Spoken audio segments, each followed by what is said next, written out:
Kano ke katundu kaffe ak'obadde okimanyi mu malindirire.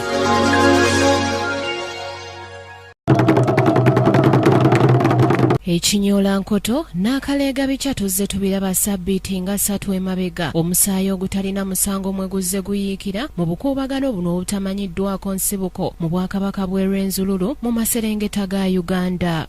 Banji kuffe bitono nnyo bye tumanyi ku byafaayo by'obwakabaka buno ne kasese nga n'omutwe omukulu ensonga kwe zeetooloolera omusinga Charles Wesley Mumbeere ebimukwatako tetubimanyidde ddala. Naye ekigambibwa nti omusinga w'e Rwenzururu Charles Wesley Mumbeere yazaalibwa mu 1953 nga kati aweza emyaka 63 egy'obukulu. Kitaawe ye yali Isaaya Mukirane era ng'ono ye yasooka okuba kabaka w'obwakabaka bw'e Rwenzururu mu kusooka bwe bwali bwakatondwawo mu 1962. Obwakabaka bw'e Rwenzururu okutondwawo kyaddirira olutalo lw'abakonjo olw'okwekutula ku batoolo eyo mu nsozi z'ekasese mu mwaka Uganda mwe yafunira obwetwaze. Kitaawe w'Omumbeere bwe yafa yalekawo mutabani we okumusikira era ng'ono yamuleka muto nnyo ddala. Biki ebyaddirira ng'alekeddwawo? Olunaku olw'enkya tosaanidde kubisubwa. Ku KTV amalindirire Samali Kisaakye.